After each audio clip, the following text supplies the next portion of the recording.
മുസ്ലിം ലീഗിൽ ഇങ്ങനെ ആളുകൾക്ക് ഈ ഉത്തരവാദിത്വം കൊടുക്കലുണ്ടോ എന്ന് സംശയമാണ്.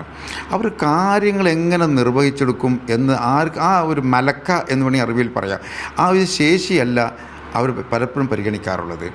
അവർ മറ്റു പല കാര്യങ്ങളും നോക്കിയാണ് ഈ സ്ഥാനമാനങ്ങളൊക്കെ പങ്കുവെച്ച് അപ്പം പങ്കുവെക്കുന്നത് പോലെ ഓഹരി വെച്ച് കൊടുക്കാറുള്ളത്. മറ്റു പല കാര്യങ്ങളും പരിഗണിച്ചുകൊണ്ടാണ്. താങ്കൾ ഈ പദവി ലഭിച്ചതിന് ശേഷം താങ്കളുടെ ഫേസ്ബുക്ക് പോസ്റ്റിൽ ഒരു ആഹ്ലാദം പങ്കിടുന്നത് കണ്ടു. പക്ഷേ മുസ്ലിം ലീഗിൽ നിന്ന് വന്നതിന് ശേഷം താങ്കൾക്ക് പൊന്നാനിയിൽ മത്സരിക്കാൻ CPM അവസരം നൽകി. അവിടെ താങ്കൾ പരാജയപ്പെട്ടു. എന്നിട്ടും താങ്കളെ പാർട്ടി കൈവിടുന്നില്ല. വീണ്ടും താങ്കൾക്ക് വഖഫ് ബോർഡ് ചെയർമാൻ എന്ന് പറയുന്ന ഒരുപക്ഷെ മൈനോറിറ്റി കമ്മ്യൂണിറ്റികളെ സംബന്ധിച്ചിടത്തോളം ഒരു ഹോട്ട് സീറ്റ് താങ്കൾക്ക് നൽകി. ആ ഒരു സ്ഥാനലബ്ധി എങ്ങനെ കാണും? ഞാൻ ആഹ്ലാദം പങ്കിട്ടു എന്ന് എനിക്ക് തോന്നുന്നില്ല. വളരെ ഭാരിച്ച ഉത്തരവാദിത്തമാണ് ഞാൻ ഏറ്റെടുക്കുന്നത് എന്നെനിക്ക് നല്ല ബോധ്യമുണ്ടായിരുന്നു. ആ ബോധ്യമാണ് ഞാൻ അതിനകത്ത് പ്രകടിപ്പിച്ചത്. ആ ഫോട്ടോ ഒത്തിരി ആഹ്ലാദത്തിൻ്റെ ഒരു ഫോട്ടോ അതിനകത്ത് വന്ന് കയറി എന്ന് മാത്രമേ ഉള്ളൂ. അല്ലാതെ ആഹ്ലാദം പങ്കിട്ടതല്ല. മറിച്ച് ഒരു വലിയ ഉത്തരവാദിത്തമാണ് ഏറ്റെടുക്കുന്നത്.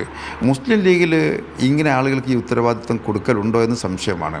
അവർ കാര്യങ്ങൾ എങ്ങനെ നിർവഹിച്ചെടുക്കും എന്ന് ആ ഒരു മലക്ക എന്ന് വേണമെങ്കിൽ അറിവിൽ പറയാം. ആ ഒരു ശേഷിയല്ല അവർ പലപ്പോഴും പരിഗണിക്കാറുള്ളത്. അവർ മറ്റു പല കാര്യങ്ങളും നോക്കിയാണ് ഈ സ്ഥാനമാനങ്ങളൊക്കെ പങ്കുവെച്ച് അപ്പം പങ്കുവെക്കുന്നത് പോലെ ഓഹരി വെച്ച് കൊടുക്കാറുള്ളത്. മറ്റു പല കാര്യങ്ങളും പരിഗണിച്ചുകൊണ്ടാണ്. ഇവിടെ അതല്ല. ഇടതുപക്ഷ മുന്നണി മുസ്ലിം മതന്യൂനപക്ഷങ്ങളുടെ താല്പര്യങ്ങൾ പരിഗണിച്ചുകൊണ്ട് തന്നെ വഖഫ് സംബന്ധമായ വിഷയങ്ങൾക്ക് പരിഹാരം കാണുന്നതിന് വ്യക്തമായി പഠിച്ചാണ് ഇങ്ങനൊരു നിയോഗം നടത്തിയിട്ടുള്ളത് എന്ന് ഞാൻ മനസ്സിലാക്കുകയാണ്.